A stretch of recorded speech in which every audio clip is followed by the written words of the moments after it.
When you master this, something remarkable happens. People just open up. They leave the conversation feeling truly heard, and they never forget you. Hi, I'm Tavis Smiley, and for the first time in my life, I'm teaching everything I have learned. The Art of Conversation, a 4-week masterclass for podcasters, leaders, and professionals who understand that the ability to connect is their greatest competitive advantage. Our founding cohort starts Monday, February the 16th, and only a limited number of seats remain. Enroll right now at TavisTalks.com. That's TavisTalks.com. Yeah, this is all good.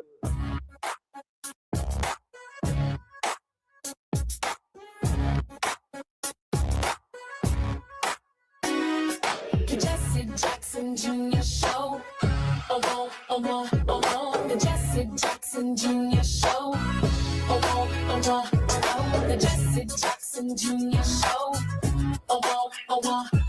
The Jesse Jackson Jr. Show. Come on and talk with me. Come on and listen to me. Come on and talk with me.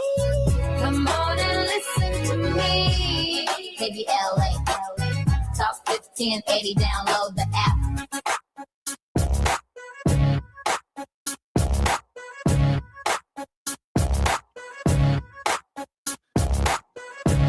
I'm Jesse Jackson Jr. Welcome forward to the Jesse Jackson Jr. Show on KBLA Talk 1580.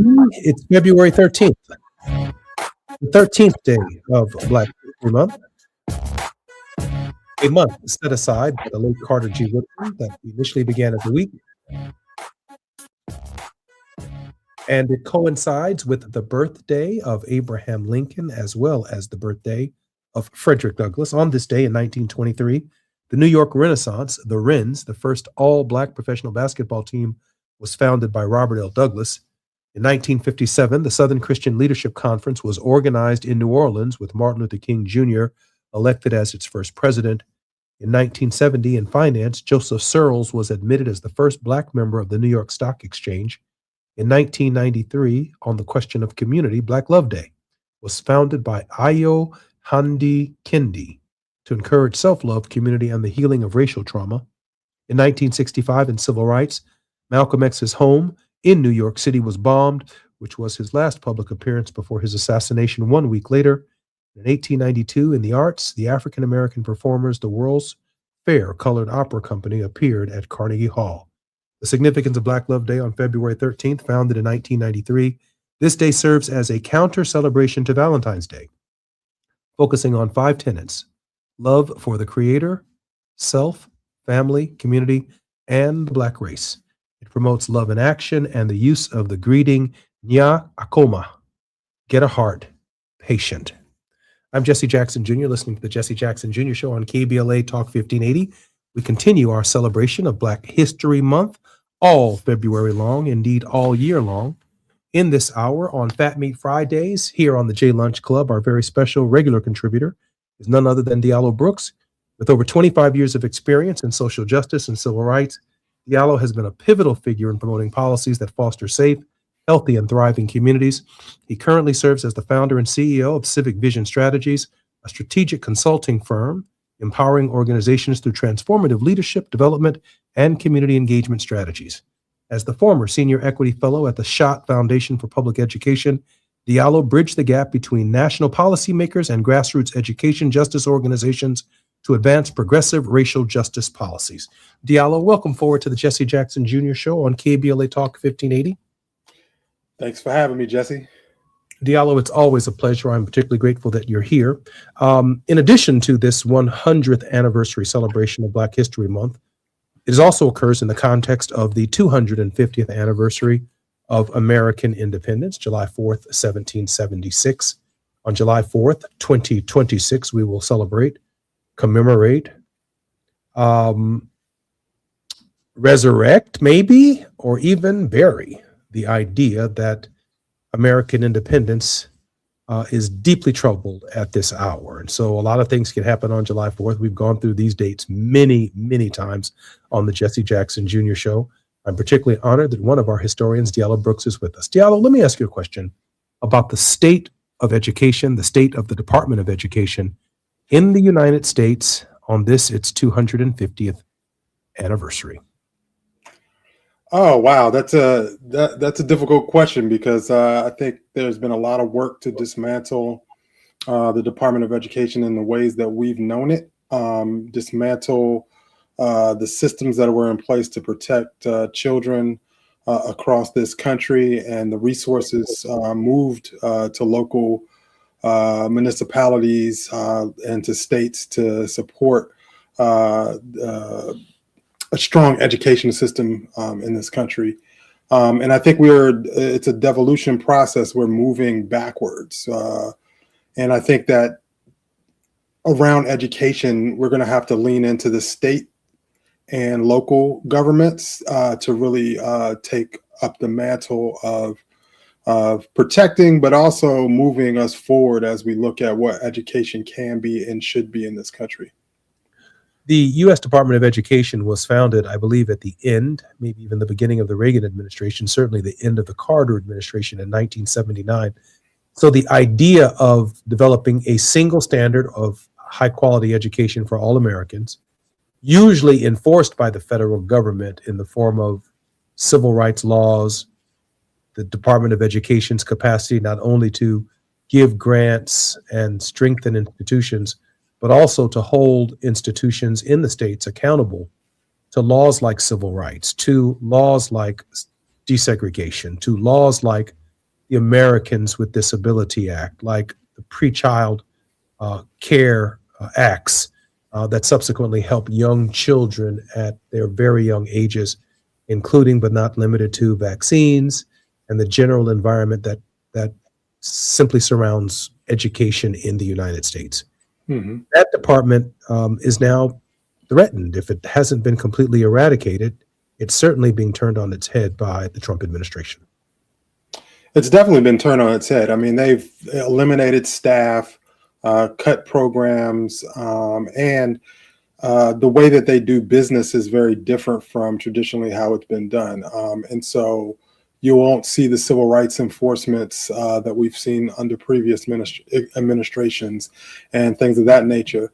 But also there's the strategic role that the department has always played, as well as providing support for teachers, support for states around critical issues that may be emerging or they may be struggling with on the local level, whether it be around teacher diversity, making sure that they have the resources, but also have the strategies to increase teacher diversity and make sure that there are folks in the pipeline for teaching roles, making sure that they have the supports around those things as well. And so, not having a department that is strong is problematic for this country. I'm Jesse Jackson Jr., listening to the Jesse Jackson Jr. Show on KBLA Talk 1580. It is Fat Meat Fridays, and our very special guest is Diallo Brooks. More when we come forward on KBLA Talk 1580 in just a moment. It's afternoon drive time with Jesse Jackson Jr. Only on KBLA Talk 1580. What's up? What's up? What's up? We got to laugh the pain away. Hey, KBLA delegation, happy Black History Month. Around here, we celebrate our culture, our community, and our contributions daily. But this year, as we observe the 100th anniversary of Black History Month celebrations, we're excited about our annual KBLA Talk 1580 Black History Month Luncheon, honoring comedy greats. On Thursday, February 26th at the Grammy Museum in downtown LA, we're toasting D.L. Hughley, Melanie Camacho, Earthquake, Munell, Dion Cole, and Martin Lawrence with a surprise guest appearance. A limited number of individual tickets for the luncheon remain, so now would be a good time to head to KBLA1580.com to secure one for yourself. That's KBLA1580.com. A little laughter goes a long way, especially in times like these. So come, join us for our annual KBLA Talk 1580 Black History Month Luncheon, Thursday, February 26th at the Grammy Museum. Again, tickets are available right now at KBLA1580.com. Well, I hang around my boy, and he's been married for 6 years. Videotaping his wedding date, never watched it. Now and every day he watch it every day, but he watch it in reverse. Because he said he loves seeing himself take that ring back off of that finger. Walking back down that aisle, just waving at her ugly mother down the church, getting back in the limo, back at the bachelor party. Look how happy I was. KBLA Talk 1580 thanks LA City Council members Curran D. Price Jr. and Heather Hutt for being the presenting sponsors at this year's Black History Month luncheon. Honoring excellence, resilience, and achievement, we're KBLA Talk 1580. At Charmin, we heard you shouldn't talk about going to the bathroom in public, so we decided to sing about it. Charmin Ultra Strong. You can use less, better than the rest. Charmin Ultra Strong. Booty past the clean test. Salmon weave texture, it's the best. Study up, teach a lesson on fresh. Your booty past the clean test. Yes, sir. Charmin Ultra Strong. Charmin Ultra Strong with diamond weave texture cleans better than the leading one-ply brand, so you can use less. Enjoy the go with Charmin. Taxes was feeling so stuck. Sitting in traffic, squeezing into a parking spot, all to squeeze in getting tax help during your lunch break. Now Taxes is a TurboTax expert who does your taxes for you, while you go about your day getting real-time notifications about their progress and the most money back guaranteed. Now this is Taxes. Intuit TurboTax. See guarantee details at turbotax.com/guarantees. Only available with TurboTax experts. Real-time updates only in iOS mobile app. KBLA Talk 1580. We've got a lot to talk about. KBLA Talk 1580 reminds you that we keep us safe. Every girl deserves a chance to shine. That's the belief behind Forgiving for Living, Inc. Since 1999, this organization has been empowering at-risk girls ages 13 to 18, helping them overcome behavioral and mental health challenges. Founder Wendy Gladney's personal journey inspired the mission to give girls hope and purpose through the power of forgiveness. Through their ambassador program, workshops, and annual conference, Forgiving for Living has touched over 3,000 young lives, providing mentoring, life skills, training, and tools for building self-esteem and confidence. You can make a difference. Visit forgivingforliving.org to donate, volunteer, become a mentor, or find help for a young girl in need. Forgiving for Living, Inc., building brighter futures for young girls. Visit forgivingforliving.org today. This is a community call to action from KBLA Talk 1580. Now back to more of Jesse Jackson Jr. on KBLA Talk 1580. The Jesse Jackson Jr. Show. The Jesse Jackson Jr. Show. The Jesse Jackson Jr. Show. The Jesse Jackson Jr. Show. King Quality drop the beat. Come on and talk with me. Come on and listen to the beat. Come on and talk with me. Come on and listen to the beat. KBLA Talk 1580. Download the app. It's Fat Meat Fridays on the Jesse Jackson Jr. Show and the J Lunch Club right here with our very special contributor, Diallo Brooks. Diallo, I was reading a really interesting article in the Miami Times titled, Democrats Defend the Actual Existence of the Department of Education in a Forum. U.S. Democrats on Wednesday rebuked ongoing efforts from President Donald Trump's administration to dismantle the Department of Education, including moves to shift some of its core functions to other agencies. Representative Bobby Scott of Virginia, who is a regular contributor on our show, who hosted a spotlight forum alongside several colleagues, said over and over and over again the administration has circumvented the law to hamstring the future of public education without the consent of Congress and the American people. Scott, the top Democrat on the House Committee on Education and the Workforce, brought in education advocates and legal voices pushing back against the administration's ongoing attempts to axe the agency. The lawmakers and witnesses expressed particular alarm over the administration's 6 interagency agreements, or IAAs, announced with 4 other departments in November of 2025 that transfer several of its responsibility to those cabinet-level agencies. It seems to me, without the act and the support of Congress, Diallo, that some of the actions that the president, through his Secretary of Education, are taking are illegal, and they're certainly outside of the scope of the Constitution if Congress itself has not authorized these IAAs shifting core education functions to other agencies. Yeah, I mean, I think that they are definitely, whether they are illegal or not, I'm not a lawyer, but I will tell you that they are definitely borderline. Well, they're more than borderline. They're actually very problematic as far as how the department actually functions and making sure that those services that the department once housed are actually executed in the way that is beneficial to our young people across the country. The piece that is troubling is that we also have a Congress that is actually in line with this president in the dismantling. I mean, the Republican Congress that exists or that has the majority in both houses, where that's typically where your resistance would be, where you would have a Congress that would say, hey, this is our function. Let's make sure that we honor that function in the right way and make the appropriate decision for around our Department of Education. But this is also how this administration has operated. They always push the envelope until somebody tells them they can't do it. And even when somebody says they can't do it, they still step over that line and push as far as they can until either the courts or some other authoritative body weighs in. And that's why, it's critically important as we, head toward midterm elections, that we change that majority in Congress in a way that is honoring the role that Congress plays in making the decision about our Department of Education and any other agency that's a part of the federal government.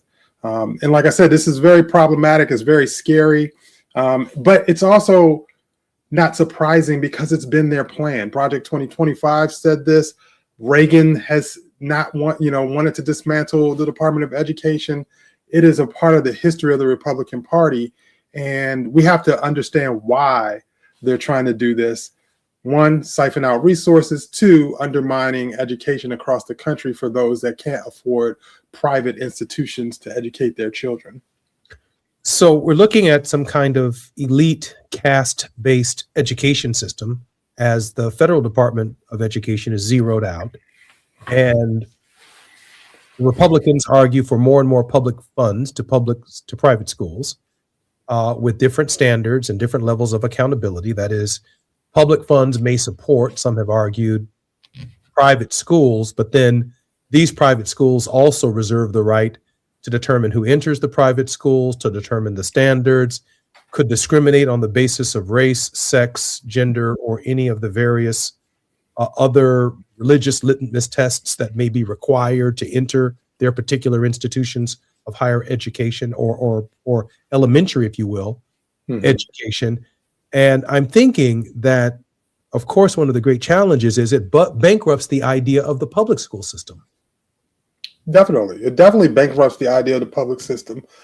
But let me put into context as well how our education system is structured, because I don't want folks to think that the way in which our federal government interacts with our education system is a perfect system, that, all of those issues go away. Our education system was already a hodgepodge of systems across the country where they're controlled on the state and local level around what those education systems look like. There's some federal laws that govern, that protect young people across the country. And when we're talking about the civil rights enforcement and functions of the department, those things exist through Congress. Also, the formulas around money that is pushed out to state and local governments around education is allocated by Congress through the Department of Education to happen. So those things have to continue to happen. The problem is that as they dismantle and as they try to disperse the department into other places, you don't have this strategic place that is fundamentally focused on how, as Americans, we have a public education system that serves all of our children, that don't leave children behind. And without that function, we can't be a leader in the world and not have a strong public education system, an education system that our country invests in our young people. That means the innovation, the thinking, the best practices, their safety and their health and well-being are all part of of having a functioning public education system. And so the dismantling is not just about moving resources around or getting rid of programs and things of that nature.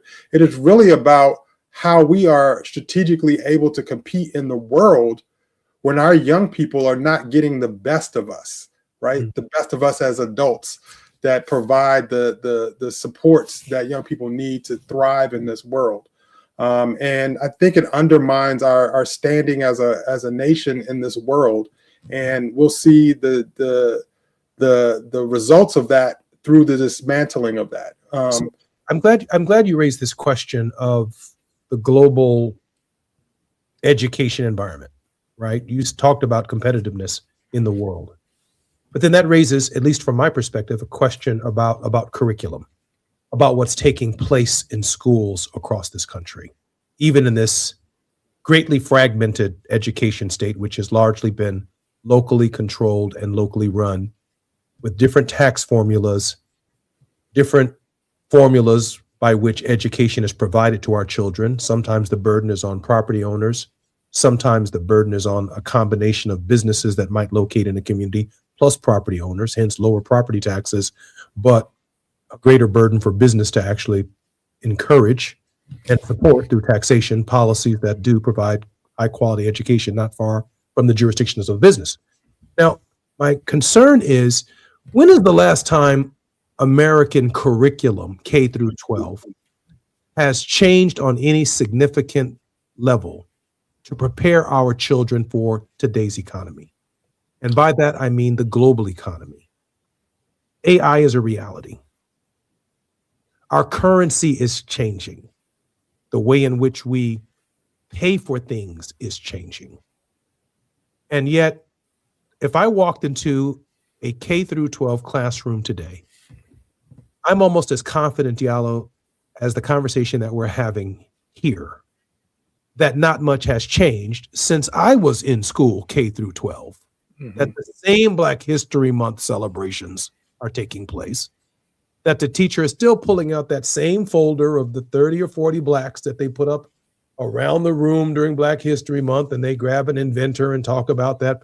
I'm saying that, is public education on a competitive level with private schools that are actually keeping up and preparing children for the global marketplace?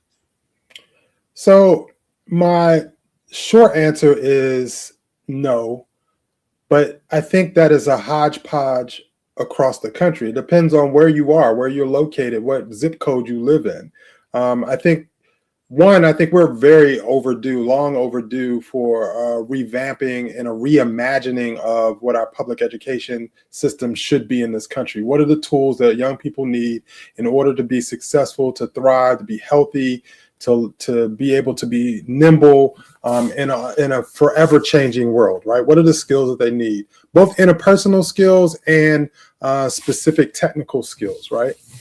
But I think that varies from the south side of Chicago, from Compton, LA, to, the deep suburbs that are very well resourced areas. I think that there's some places where they are trying to innovate within schools, and there are places where folks are trying to innovate around education.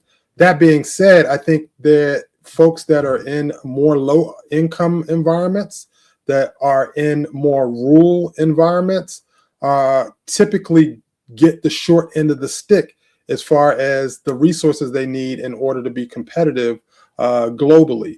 And I think that's where we have to be strategic thinkers as Americans. What should our public education system look like? Who should make the decisions around what curriculum our young people are getting? Because basically the curriculum is really developed on a state-by-state level. The federal government doesn't, or the Department of Education doesn't dictate the curriculum that is being implemented within schools across the country already.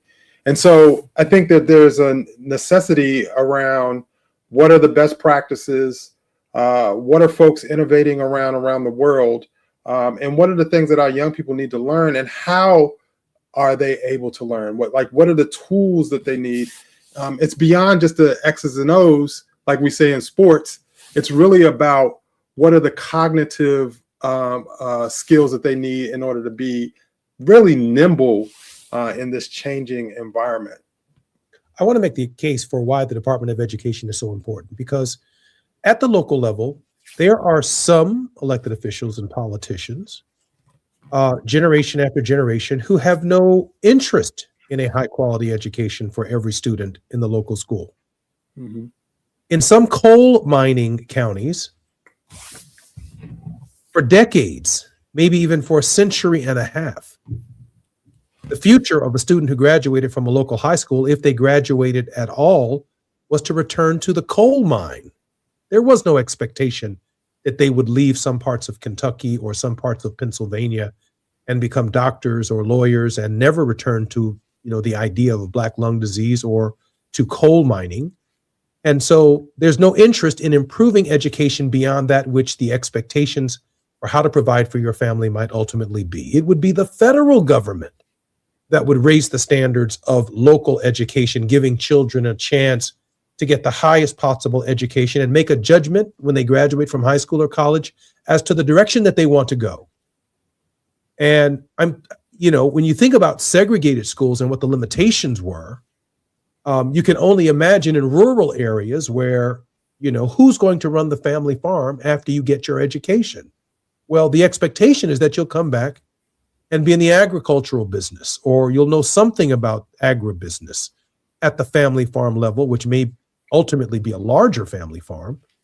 But without the federal government saying, listen, by the time you graduate from high school, you need to be computer literate.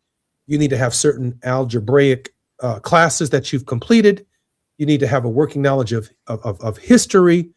You need to know that college is available for you to move on to higher levels of living beyond being in agriculture, or maybe you can sophisticate agriculture.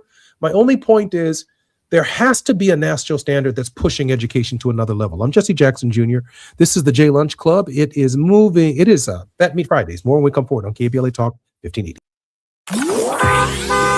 It's afternoon drive time with Jesse Jackson Jr.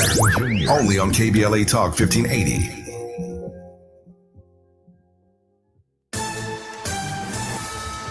I'm Amber Payton with BIN News Now. California Attorney General Rob Bonta says he's investigating possible discrimination in the response to last year's Eaton fire, where nearly all of the victims were from the historically black community of West Altadena. There was indisputably a delayed emergency notification and evacuation of West Altadena. The LA County Fire Department says it will fully cooperate, adding that crews did the best they could during the wildfire. A new study has found harmful chemicals in hair extensions marketed to Black women. Researchers tested more than 40 products and identified over 160 chemicals, including pesticides and flame retardants. And former Clippers point guard Chris Paul is retiring after 21 seasons in the NBA. The 40-year-old announced the decision on social media. Paul also played for the Hornets, Rockets, Thunder, Suns, Warriors, and Spurs. Get BIN News Now on demand 24/7 on the iHeartRadio app. Head to Waba Grill weekdays after 3 p.m. for their $5 happy hour and try their new Chili Crisp dumplings. Bold, crunchy, and tossed in a fiery crisp, paired with a premium Waba beverage drink like their authentic Thai tea. Get both for just $5 only at Waba Grill. It's for you. This is the KBLA Sports Minute with Ray Richardson.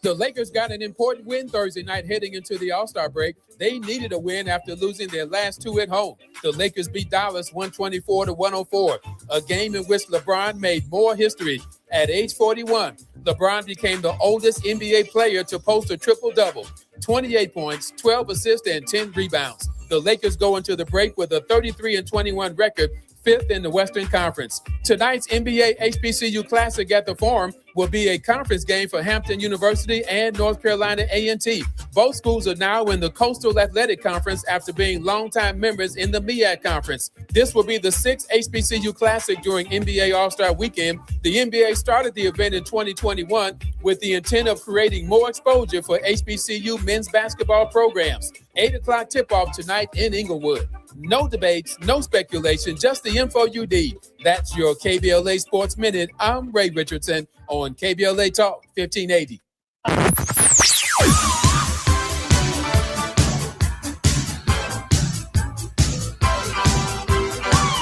This is KBLA Talk 1580.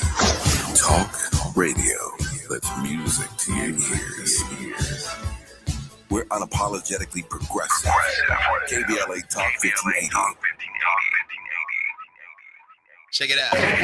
After nearly 40 years of conversations with presidents, poets, and cultural icons, I have learned that the difference between a good conversation and an unforgettable one is not what you say, it is how you listen. Most people listen to respond. I learned to listen to learn and follow. When you master this, something remarkable happens. People just open up. They leave the conversation feeling truly heard, and they never forget you. Hi, I'm Tavis Smiley, and for the first time in my life, I'm teaching everything I have learned. The Art of Conversation, a 4-week masterclass for podcasters, leaders, and professionals who understand that the ability to connect is their greatest competitive advantage. Our founding cohort starts Monday, February the 16th, and only a limited number of seats remain. Enroll right now at TavisTalks.com. That's TavisTalks.com. Yeah, this is all good. They call it progress, but progress has a price. Land once held in black hands, taken, stolen, erased. Acres paved into highways, fields burned. Homes replaced by parking lots and broken promises. Every deed lost was a dream deferred. We talk about millionaires, but what about the millionaires that never were? The farmers whose soil was seized, the families who watched their inheritance disappear, the wealth that never had a chance to grow because its roots were ripped from the ground. They took the land, but never the legacy, because the soil remembers, and so do we. Every story matters. Our mission is to collect, preserve, and amplify these stories. If this is part of your family's history, visit blacklandlost.org/share your story and help bring us closer to justice.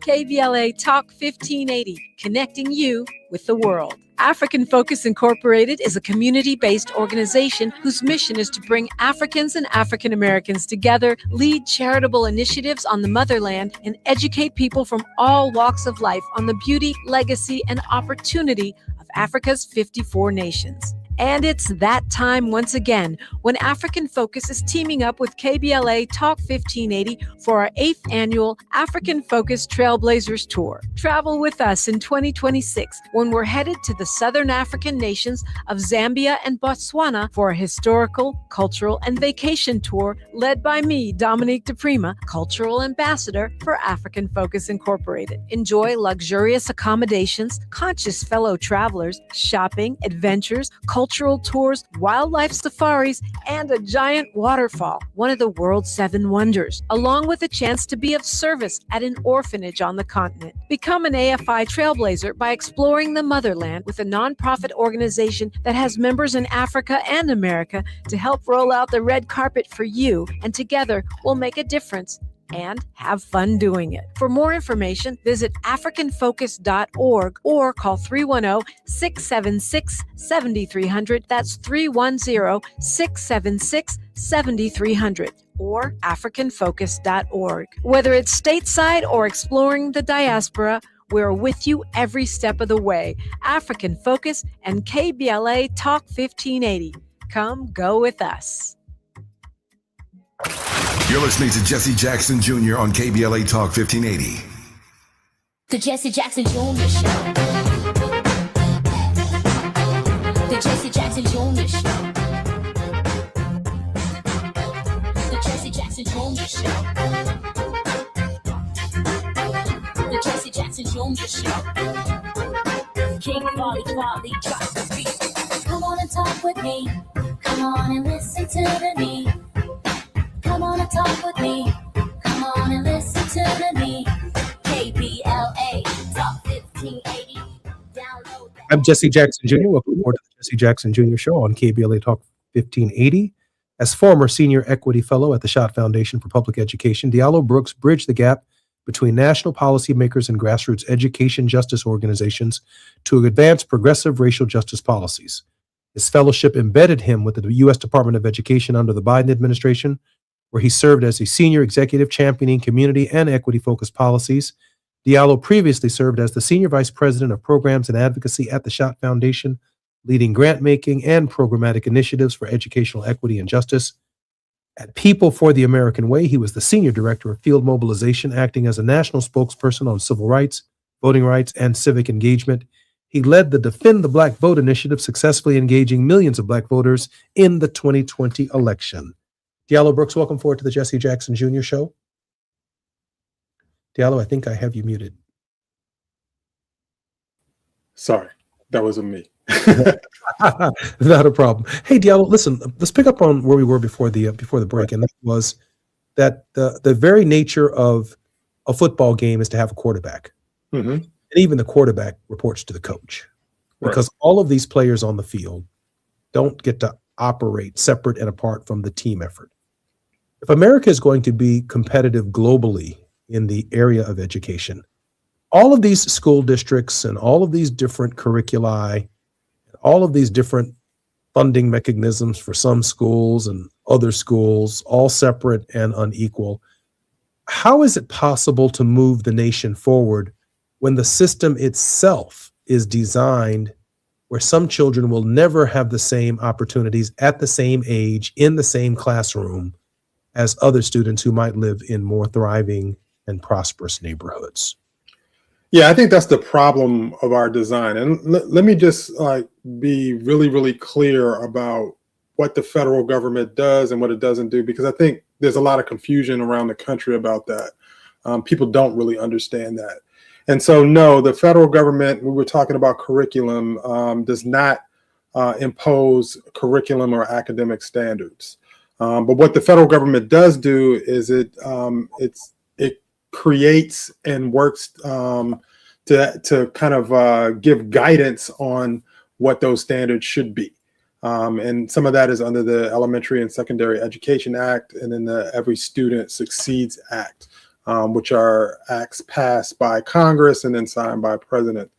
But there is a statewide assessment are supposed to align with the standards that the federal government has kind of outlined. Now, once again, the federal government doesn't necessarily hold those folks accountable in the same way, but they set up what those standards should look like. And they set up some accountability systems that support the states. Are but these also there's mandatory standards, or are these? So they're not mandatory, they're recommended standards. Interesting. And so there is a common core curriculum, but that was set up by the National Governors Association and the Council of State Government, state school officers got together and said, let's come up with these common core standards and things that we think all students should know. So the federal role in higher education is to provide financial aid, to regulate institutions receiving the funds from the federal government, and to collect data and to enforce civil rights. So that's kind of where the federal government stands as it relates to education. And that's up to the states to design their own accountability systems on the ground, to design their own standards on the ground, or ways of assessing the standards. So the statewide tests that people either complain about, or some folks, want better testing on the ground. And the states are responsible for setting that up and holding folks accountable to that. And so it goes back to your point, Jesse, around there is no coach that is saying, oh, or I would even take it even higher. There's no general manager. You set up, we just finished football season. You have a general manager that says, okay, I hire the coach, I hire the players, and then the coach, designs how the players operate on the ground. Well, in our system, it's just a hodgepodge of folks that make the decision around what education looks like on the ground. And I think that's problematic long-term for our country, particularly if you have people that are really invested in having high quality education for our young people, not having a place where people can go to and say, okay, this is what our standards are. This is the things that we need to implement in our education system. And here's how we track the outcomes. Here's how we support local folks in making those education decisions. And ultimately that we create and support thriving young people. Let's play true or false for a moment here so we can make sure that everybody's in this conversation. Some school systems have laptops for all of their children and some don't. True or false? That's most likely true. Some students and education systems are studying Black History Month in public schools and some are not. True or false? That's definitely true. So some of us are learning about Black history this month in our public schools. And there are other public schools in the nation where Black History Month is not being celebrated. Right. Especially under this administration. Especially under this administration, but previous administrations as well. I'm not letting Joe Biden. Previous administrations as well, but I think there was a fine point in this administration to undermine that. I think that's accurate. Some schools have teachers who have college degrees and master's degrees as part of the standards for working in their public school.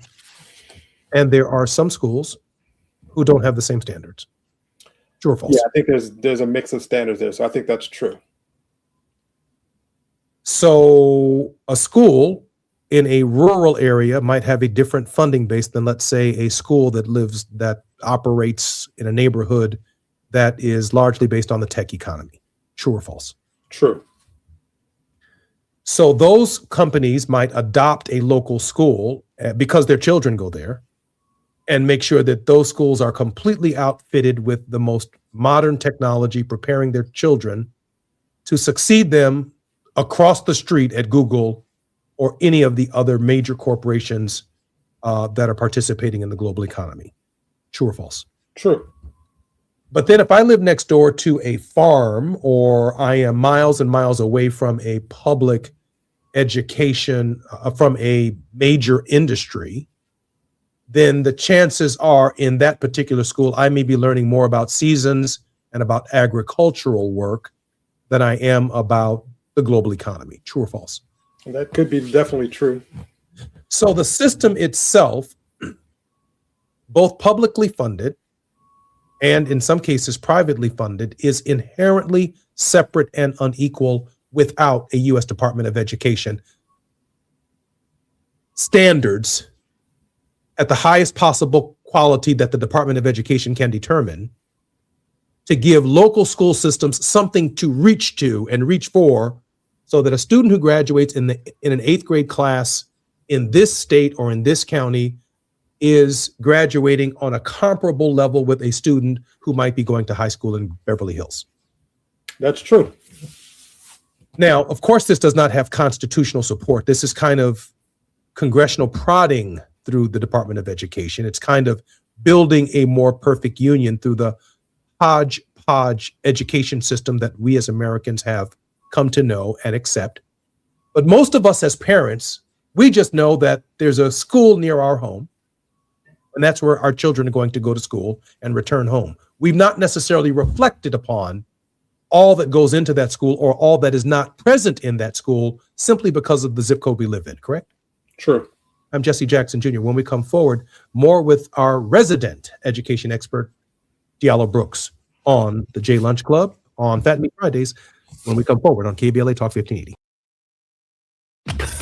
While you're stuck in traffic, we can at least bring you up to speed on the news of the day. You're listening to Jesse Jackson Jr. only on KBLA Talk 1580.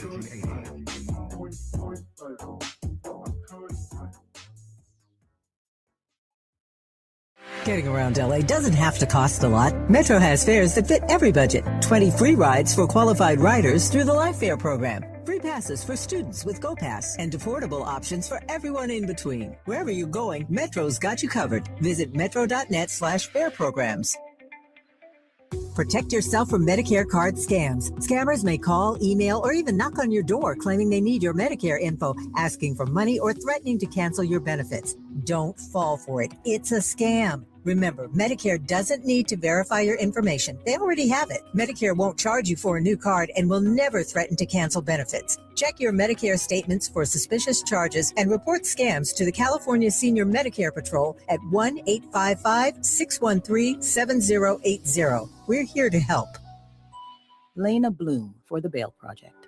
Imagine you're stuck in a jail cell and you can't afford bail, and someone offers you a way out. Just plead guilty, and you can go home and kiss your kids goodnight. What do you do? What thousands have. You plead guilty whether you are or not. Cash bail makes poverty a crime. That's why the Bail Project helps those who can't afford it while fighting to end cash bail. Because freedom should be free. Brought to you by the Ad Council. Check it out.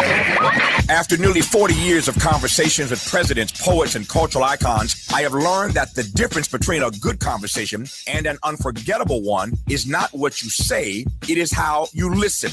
Most people listen to respond. I learned to listen to learn and follow. When you master this, something remarkable happens. People just open up. They leave the conversation feeling truly heard, and they never forget you. Hi, I'm Tavis Smiley, and for the first time in my life, I'm teaching everything I have learned. The Art of Conversation, a 4-week masterclass for podcasters, leaders, and professionals who understand that the ability to connect is their greatest competitive advantage. Our founding cohort starts Monday, February the 16th, and only a limited number of seats remain. Enroll right now at TavisTalks.com. That's TavisTalks.com. Yeah, this is all good. It's never too early to start talking about money in realistic ways with your kids. JP Morgan Chase navigates how to educate your kids now about creating long-lasting, healthy money habits. Whether your kids are in elementary school, high school, or college, now is a great time to start a conversation about ways to create healthy money habits as they grow, ultimately benefiting their financial future. Talking about money in a realistic way to support your kids' lifestyle and dreams, your first banking account geared towards high school or college. It's never too early. Explaining the basics, what you earn and what you spend, building financial confidence starts with getting organized. Learning and practicing vital money skills now will stay with them for life. Tools they will have to stay on top of their finances and achieve their goals. This segment is sponsored by JP Morgan Chase.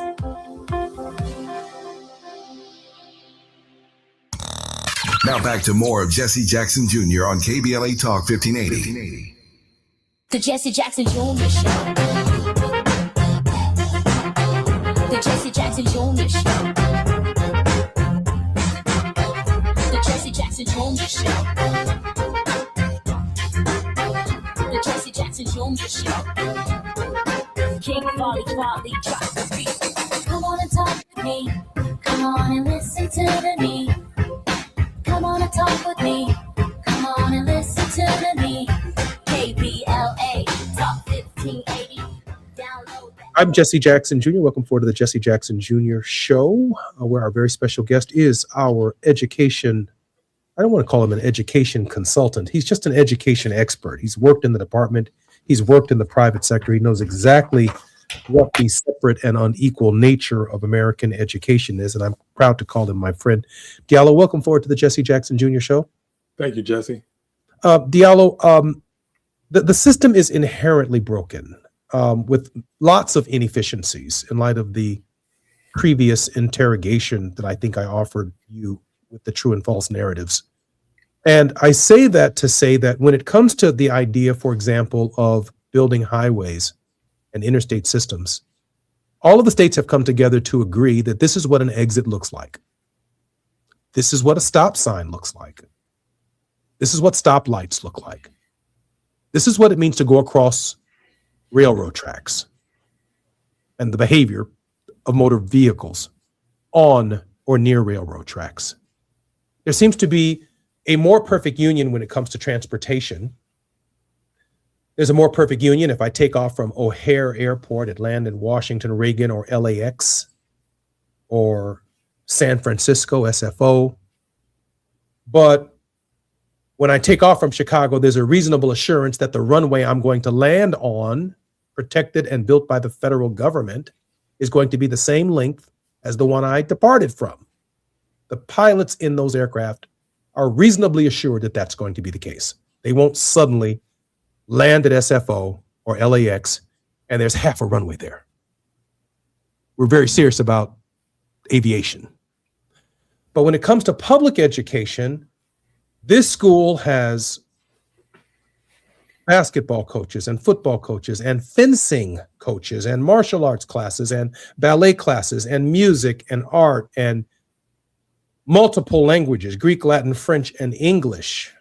But when I get to a school system over here, we got nothing but jive and struggling to do jive correctly. No Greek, no Latin, no French, no English.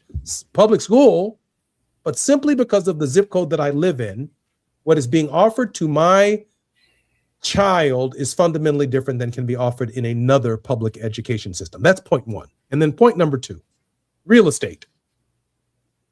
When parents buy a home today, they buy a home and a school. They don't just say, hey, I like the house. Honey, I love the house that we're about to buy here. If we have young children, as soon as we look at the home, we want to know, and it's part of the the hook to buying the home. Hey, come over and look at this public school and its standards, because this is likely where my child is going to walk to school every day. And so to buy my home, I'm also buying the local public school. Real estate is also part of this education component. Help me with those two examples right there in terms of the nature of the complexity of the problem. Yeah, I think those are great examples of just like where you're born determines the level of resources you get as a young person, as a community. And I think it's a problematic system. And with the way our system is set up, it varies from state to state. Some states have actually worked on their funding formula to kind of level the playing field around the resources. I know years ago I was in Chicago when there was a big discrepancy around how, for the state of Illinois, how they go about funding their public education system. And it undermines the ability, particularly of those that have traditionally been left behind in our economy, been left behind in our country, to get and catch up. Not even to excel, but just to catch up, because the resources that they have been given are less than the resources their counterparts in more affluent spaces. And so we have to do a better job of putting folks in decision-making positions that have the best interests of all of our young people in mind when they're making public policy around how we support our young people to grow and thrive in this world. And our public education system is a critical and vital part of that. It is something that really should be a right for every young person to get a high quality, high standards of education and get the supports they need to become functioning adults, innovative adults, to be able to live their wildest dreams, because they have the foundational tools that help them to develop into the person and the people that we need them to be. I could hire Diallo Brooks's consulting firm for my local school system right now. However, after the improvements and the best advice implemented by, let's just say, Diallo Brooks Consulting, I'm not even suggesting that the company actually exists. But the fact of the matter is there are thousands of school systems and thousands of school districts across the country that do not have access to one Diallo Brooks. So now watch this. It seems to me that the people who have the most and the best interest of making sure schools are of equal high quality are actually the parents, the people who make a decision for where their child goes to school. I'm not going down the road of choice. I'm saying that they should be empowered with a constitutional right to a public education of equal high quality, that wherever they live, they have the legal right to go into federal court and say, listen, there are amenities at this school over here that belong right here at the school that's not far from my home because of the useful life of the education of my child in this school. I don't need this to happen 10 years from now. I need my child, while they're in their formative development years, to have access to all of the above right now, so that their intellectual and spiritual capacity can grow to the fullest extent of their maturing and developmental years. And it's not just tied to, we got Diallo here who's really, really concerned about our local school system, or Jesse Jr. is really, really concerned about our local school system. In other words, on this question, Diallo, We have about 3 minutes before we close, and I know we're going to get a word of hope from you.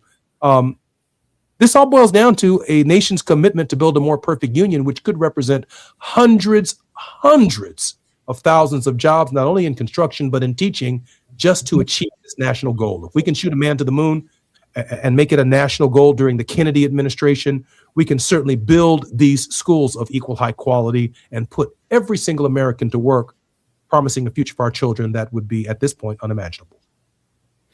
Yeah, and it has to be something that, Jesse, that we have the will as a country to step into that void and really create solutions. I think what you offered is one solution of being able to hold legally accountable that particular school district within the larger school systems, accountable about moving the resources needed for that young person if those resources are not there.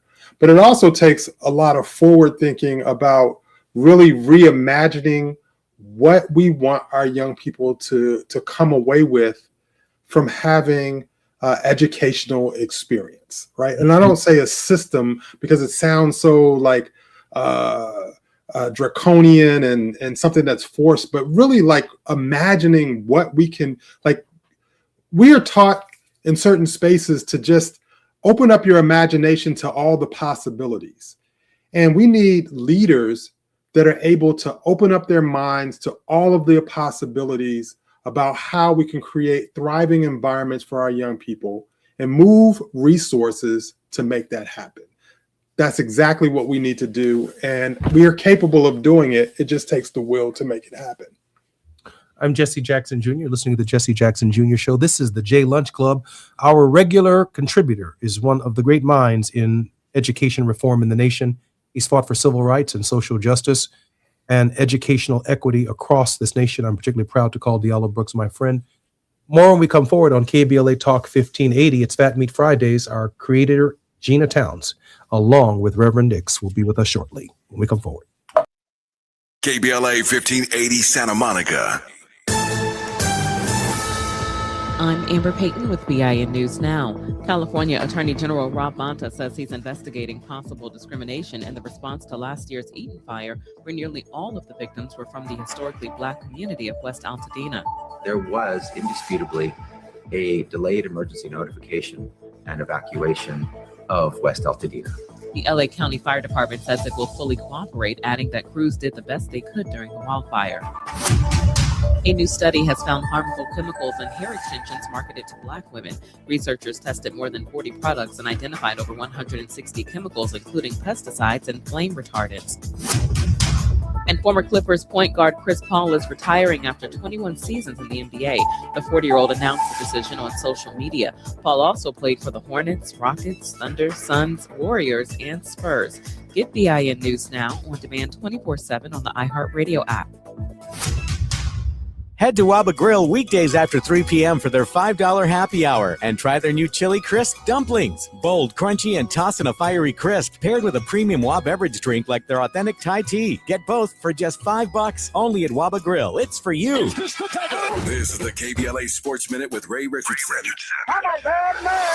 Chris Paul, one of the greatest point guards to ever play in the NBA, announced his retirement today after 21 seasons. Paul played 7 of those seasons with the Clippers. The 12-time All-Star is a member of the NBA's 75th anniversary team. He led the league in assists 5 times and was a 9-time selection to the All-Defense team. He'll be a first-ballot Hall of Famer in 2031. The Lakers have a decision to make. Luka Doncic was the leading vote-getter for Sunday's NBA All-Star game, but he's missed the last 4 games with a hamstring injury. It could be disastrous if Doncic tries to play Sunday and gets hurt again. Tonight at 6, you can get your Friday night sports fix with Out of Bounds in prime time. Join me and my co-host Neil Scarborough for 60 minutes of sports chatter with some Black folks flavor. You're welcome to hang out with us on the KBLA YouTube channel or hit us up at 1-800-920-1580. No debates, no speculation, just the info you need. That's your KBLA Sports Minute. I'm Ray Richardson on KBLA Talk 1580. Check it out. After nearly 40 years of conversations with presidents, poets, and cultural icons, I have learned that the difference between a good conversation and an unforgettable one is not what you say, it is how you listen. Most people listen to respond. I learned to listen to learn and follow. When you master this, something remarkable happens. People just open up. They leave the conversation feeling truly heard, and they never forget you. Hi, I'm Tavis Smiley, and for the first time in my life, I'm teaching everything I have learned. The Art of Conversation, a 4-week masterclass for podcasters, leaders, and professionals who understand that the ability to connect is their greatest competitive advantage. Our founding cohort starts Monday, February the 16th, and only a limited number of seats remain. Enroll right now at TavisTalks.com. That's TavisTalks.com. Yeah, this is all good.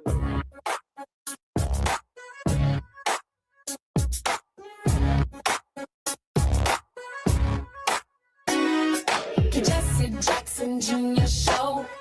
Oh, oh, oh, oh, the Jesse Jackson Jr. Show.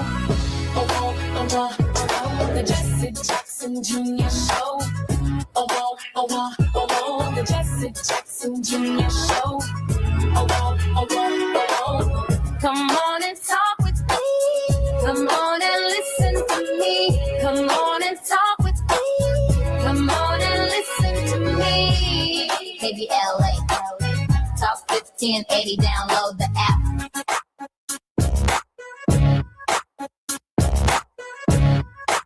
It's Jesse Jackson Jr. on the Jesse Jackson Jr. Show. It's February 13th, the 13th day of Black History Month, and you're on the J Lunch Club on Fat Meat Fridays with the creator of our show, Gina Towns, president and CEO of 519 Productions, and the executive producer, creative director, and program director of the Jesse Jackson Jr. Show on Smiley Audio Media, KBLA Talk 1580. She's also the host of Reflectivity on our weekly series, Fat Meat Fridays, a graduate of Hampton University with a Bachelor of Arts in Mass Media Arts and Journalism. Gina also earned a Master of Arts in Theology and Social Justice from Princeton Theological Seminary. Gina, welcome forward to the Jesse Jackson Jr. Show. Well, thank you, Jesse Jackson Jr. How are you today? I'm doing great. Got a little flu bug I'm fighting over here. Yeah. It's not been particularly kind to me right through this season. There is something going around. People definitely need to take care of themselves and pay attention to how they're feeling. No doubt about that. I also want to encourage our listeners to please keep my father, Reverend Jesse Jackson Sr., in your prayers. He's been in a struggle, which is a very public struggle. Had some private time with him today, and I just got him on my mind right now. Our very special guest in this hour is Pastor Raymond C. Dix Jr. He's served faithfully in the preaching ministry of our Lord and Savior Jesus Christ for the past 44 years and is now serving in the Fort Wayne, Indiana area as senior pastor of Pilgrim Baptist Church. Pastor Dix comes to Pilgrim with over 30 years of pastoral experience, with much of it being urban, inner-city ministerial experience. Pastor Dix strongly believes that the way of hope and community is the gospel of Jesus. He is a deep believer in expository preaching and teaching in the church community.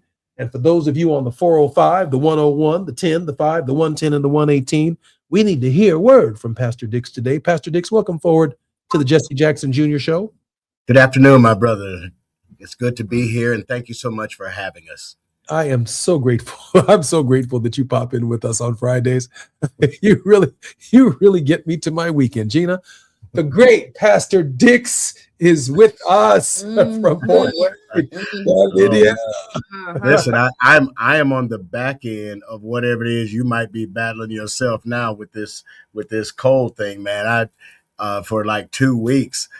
So I'm hoping that it's winding up now, and this Sunday I'll be in the saddle ready to ride. So we'll see. Pastor, I'm wondering if people in Los Angeles even know what a cold is, man. They have no idea.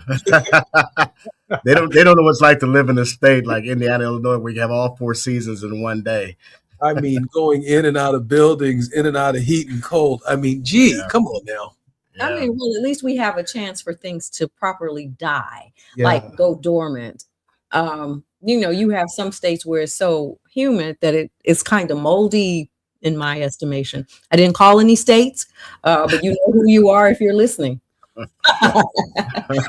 Definitely not La La Land. Junebug and them not be walking down the street because they don't ever die, and the whole family just gets bigger and bigger. But That's the other thing about brothers in Chicago and the Midwest and in Indiana. We don't see these brothers for like 6 months. You know, these Negroes come from hibernation.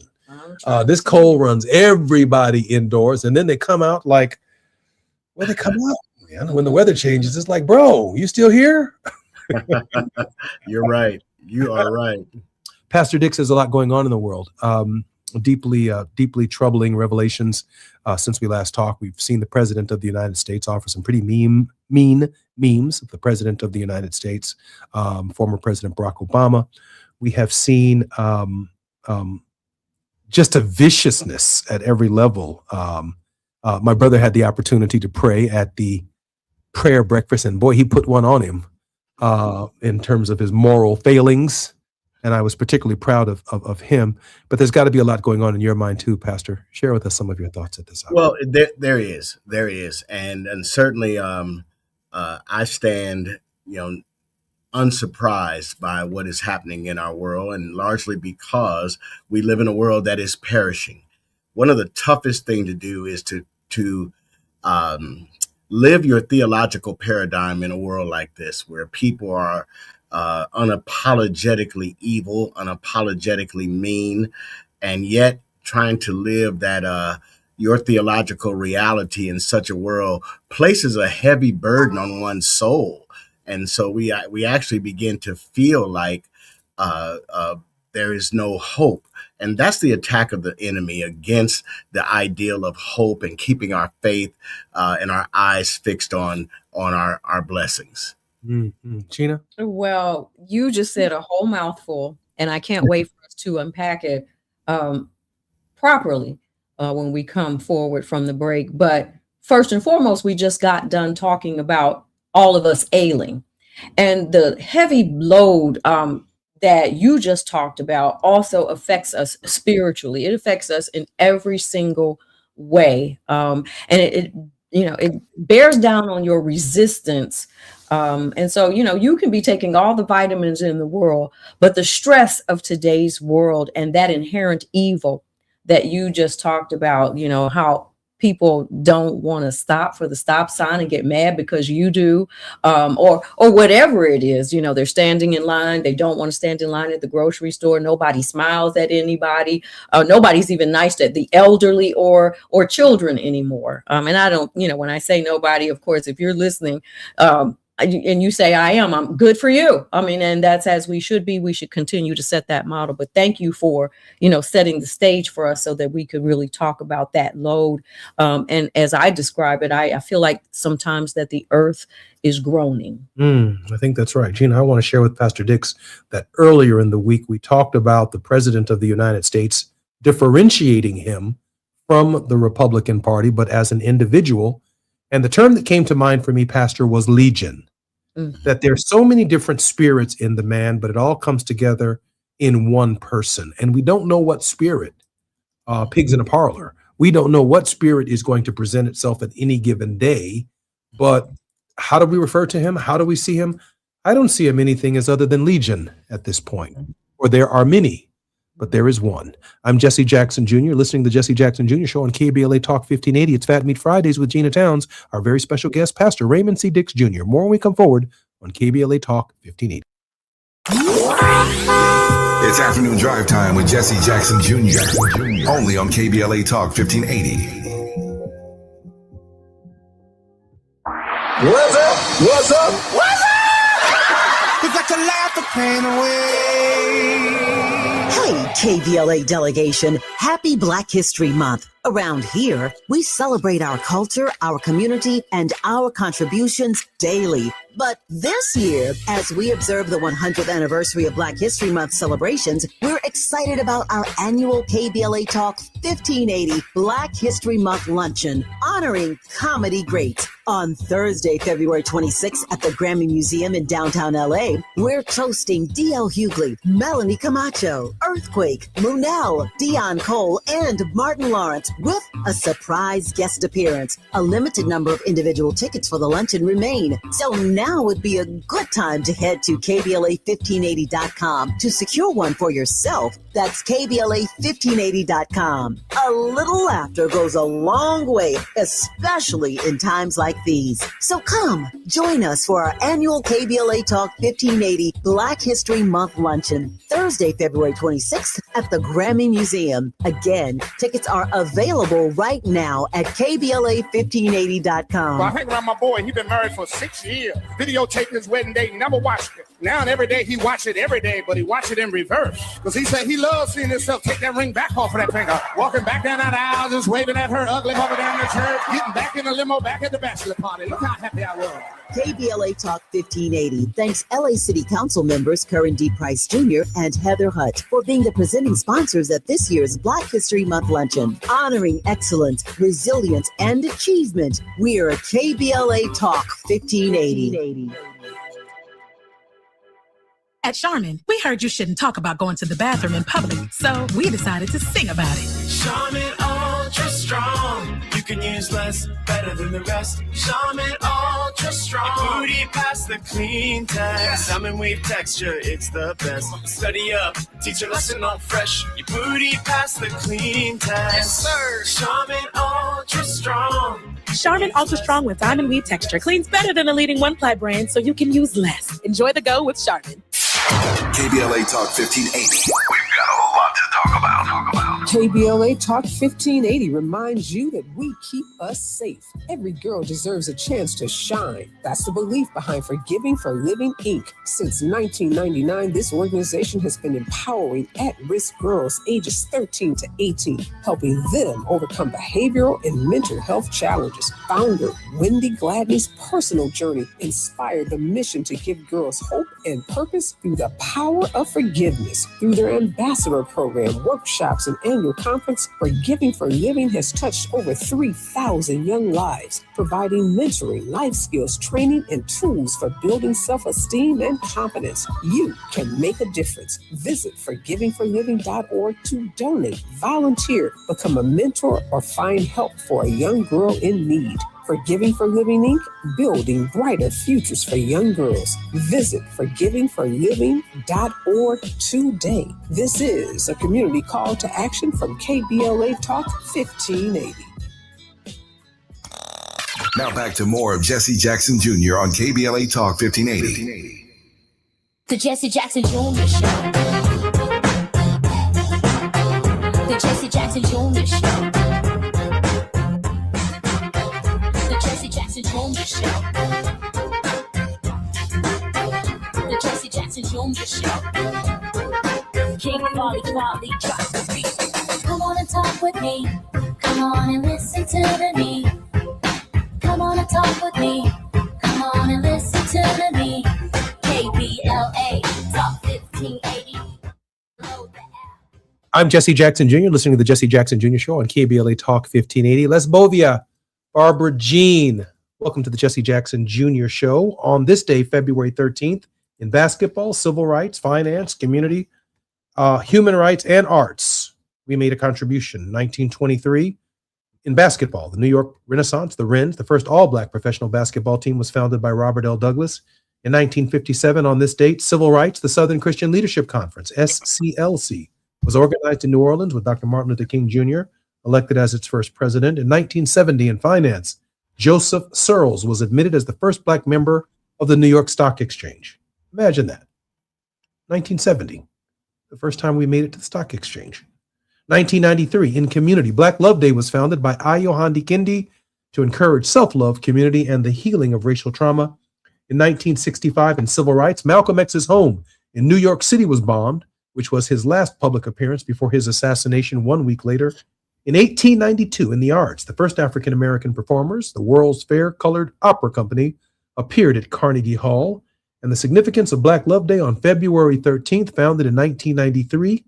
This day serves as a counter celebration to Valentine's Day, focusing on 5 tenets: love for the creator, self, family, community, and the black race. It promotes love in action and the use of the greeting, Nayoya Nya Akoma, get a heart and be patient. Therefore, today is actually the day, not tomorrow, that we provide an alternative to Valentine's Day, to passing out chocolate. This day has a purpose, beginning in 1993 in African American or Black history.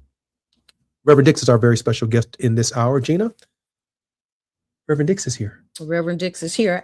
I think I want to go back. I really liked what you just talked about on Black Love Day, and loving ourselves. And when I thought about today with you and Reverend Dix in mind, and our discussion following a very meaty week. You know, I like Fat Meat Friday. And so there was a lot to put in the skillet and chew on once you got out the fat in the skillet.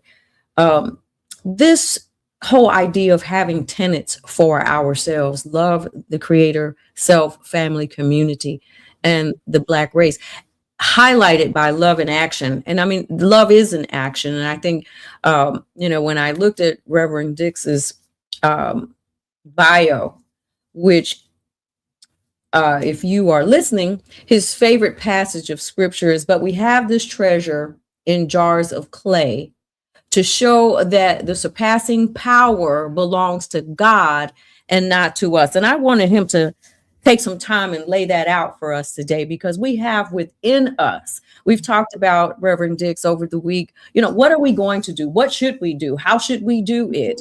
We'll look at the circumstances that we find ourselves in. Then it can look very daunting for a generation who has not had to be in the throes of a civil rights movement. How should that movement look? It can't look like it used to, although you may extract some things from it. I mean, we should learn from history. But when I thought about your favorite scripture and being treasure in jars of clay, I think we as Black people can really get something from that. Can you lay that out?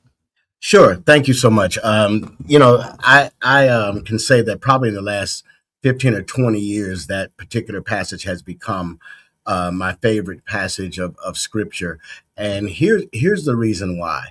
Whenever you stand in for God and declare his gospel to a generation, to a people, there's always the temptation to see yourself as more important than you might actually be.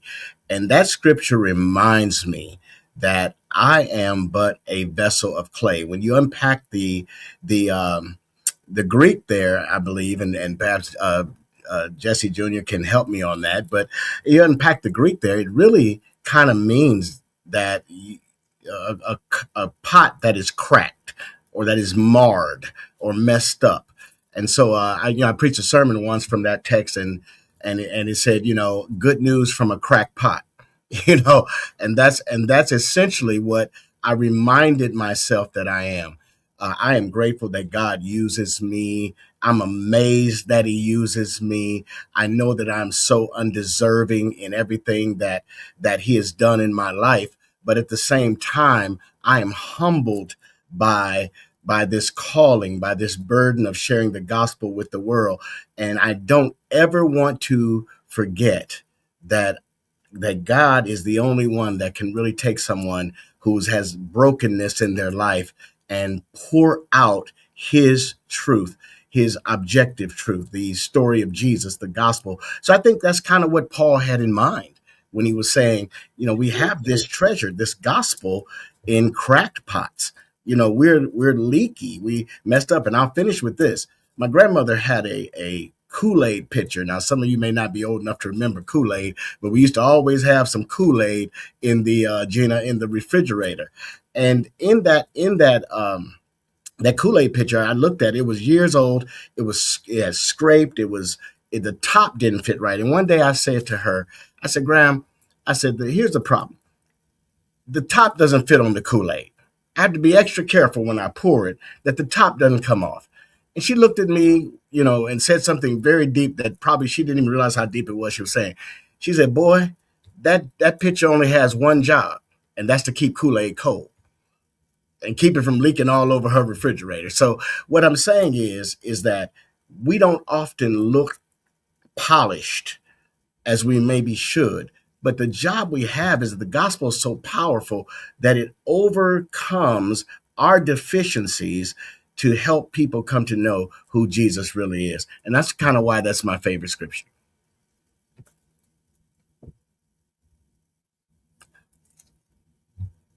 See, I'm not hearing you, Gina. Okay. I'm sorry. How do we today? Gina said. Okay. Gina said, how do we apply it to ourselves today? Oh, okay.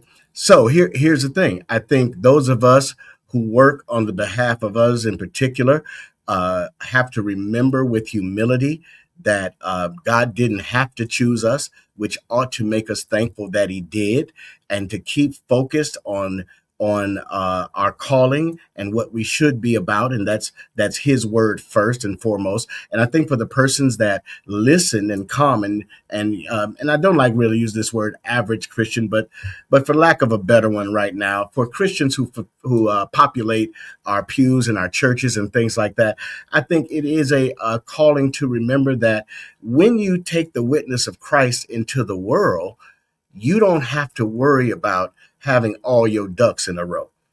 As a matter of fact, you disarm the enemy when you say, let me tell you the problems that I've had, but I've held on to God's unchanging hand. I've kept the faith. I've refused to be distracted by the things of the world. And that's the thing. So I think what Paul was laser focused on is sharing the gospel of Jesus Christ to the world. And then how we live that gospel in the world is we love our neighbor as ourselves. We do good to them that mistreat us. We share what we have with others so that God is glorified and his name is proclaimed through all the world. You know, I want to comment on the spirit energy of Christianity, if I might, for just a moment, by making a suggestion. The highest form of religion, I believe, is the sect of one. The sect of one. A personal relationship between a person and God. A sect of one with highest level of consciousness. And I think the person who probably best exhibits that religion from my perspective is Jesus of Nazareth. And I say that because when I look at, for example, even domestically, our models of leadership in the White House, from Jimmy Carter to the present, there is a spirit energy that exudes from the sect of one, the president of the United States, a shepherd, if you will. That's certainly the way we felt at the beginning and the end of the Carter administration. Some have suggested that it wasn't, Pastor Dix, a very productive administration economically. We lost the Iran hostages, et cetera, and of course, but there was a spirit energy. There was a decency about Carter that mattered to the republic and to the fabric of the nation itself. I wasn't particularly a big fan of Ronald Reagan, but he sure made me feel good during Cold War. A communicator. That guy could communicate, right? And George H.W. Bush, Herbert Walker Bush, brought a certain level of competence to the office. George W. Bush, and then, of course, President Obama and succeeding presidents, if you will. Mm-hmm. But then there's this fundamental shift in the spirit energy in the sect of one that is represented by the White House's current occupant. Mm-hmm. And to describe that, I can only think of Legion. And I spoke about it just before the break, that there are so many personalities, there are so many different spirits that are unkind, that all come together in a single person. It's offending members of the press corps, calling a reporter Miss Piggy, locking up Don Lemon, referring to members of Congress out of their names, putting Hakeem Jeffries in a sombrero, this treatment of the immigrant in our nation's cities and around our country, his attitude and disposition with respect to Venezuelans and Africans and Caribbeans and Somalians. And it is so vulgar that it's impossible to imagine that so many different spirits exist in a single person. And I separated, Pastor Dix, earlier this week, this one person from my Republican friends who ideologically might have differences from me that I can communicate with. But we agree to agree, we agree to disagree, and we keep it moving. They don't mean me any harm, and they know I pray they know I don't mean them any harm. But when it comes to this particular, if you will, our producer introduced me to this book, The Pig in the Parlor, and all of these spirits that, can be found in a swine. I can only see the president now. I can't see him in Republican terms because I know too many decent Republicans. I just see him as Legion. Am I wrong for that, Dr. Well, I certainly understand the analogy of that. And I think back to that moment when Jesus asked those demons what was his name, and they said Legion, for we are many, occupying the space of one individual. And I think about, why did Jesus cast out those demons from that man?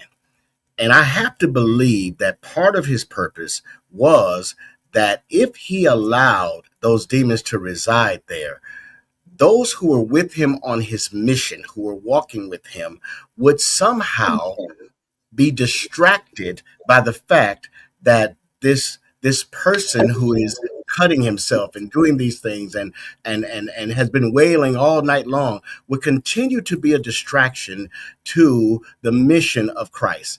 And I think that that's the key thing here with the current occupant, as you say, in the White House, is that I think Donald Trump serves in many ways as one of the greatest distractions the Black church has ever seen.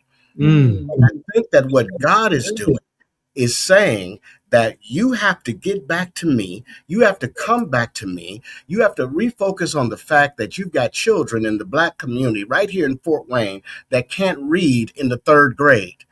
And that there are some pressing issues with food deserts and other things that are happening. We have a crisis of family in the Black community, and we rail against, from the pulpit, Donald Trump this and Donald Trump that. Let me tell you something. That's the enemy's greatest plan right there. Get you to talking about Donald Trump. You'll forget the fact that you've got people in your community that need Jesus. I'll finish with this. Last year, we had a lady, 86 years old, I think I may have told you this before, who was shot dead in her doorway by 2 young men in her own community. She was the mother of that block, and they killed her, and she was a member of our church. And I'm saying, if I have one tyrant 3,000 miles away, my greatest worry is 3,000 tyrants 1 mile away. Gina? I can't wait till we come forward to the break so that we can continue this conversation with Pastor Dix, because what you bring up is such an interesting point, because we take our eyes and fix them on something other than, and especially even when we looked at what today is a day for us to remember the tenets of in our own community and amongst our own people. I'm Jesse Jackson Jr., listening to the Jesse Jackson Jr. Show. It's Fat Meat Friday with Gina Towns and our very special guest, Reverend Dix. More when we come forward on Jesse Jackson Jr. It's Afternoon Drive Time with Jesse Jackson Jr. Only on KBLA Talk 1580.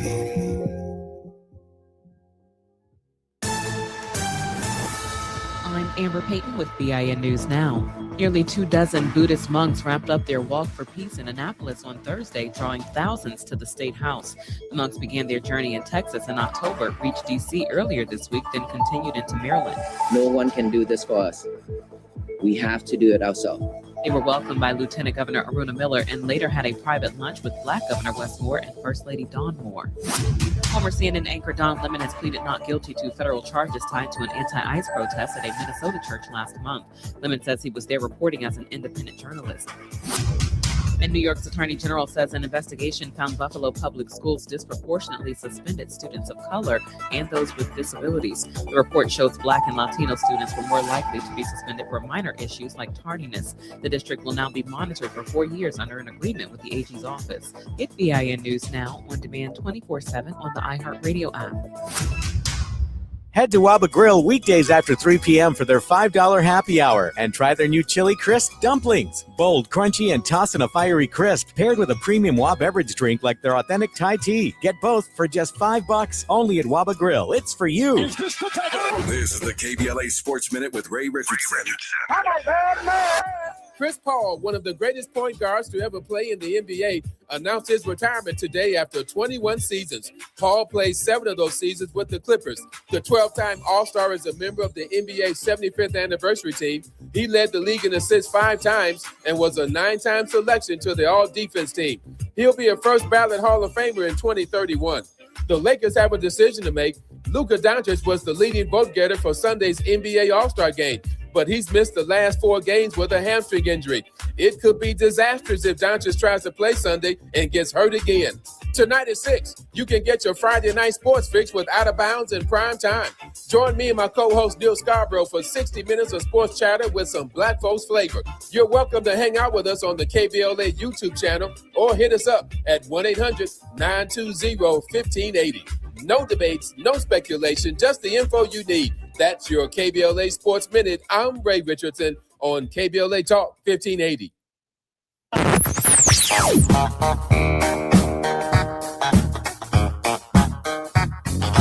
This is KBLA Talk 1580. Talk radio. That's music to your ears. We're unapologetically progressive. KBLA Talk 1580. We've got a lot to talk about. I'm Reverend Gerald, the life coach. Is someone you love struggling with addiction and mental illness? Is improving your family's health important? Want to leave a legacy that your family can grow? Are you ready to enhance your perception of life experiences? Then wake up weekends at 7 a.m. with Urban Family Focus and get the wisdom, opportunity, resources, and motivation to live your best life. Join the conversation on Urban Family Focus Saturday and Sunday at 7 a.m. Unapologetically progressive. KBLA Talk 1580. We've got your black.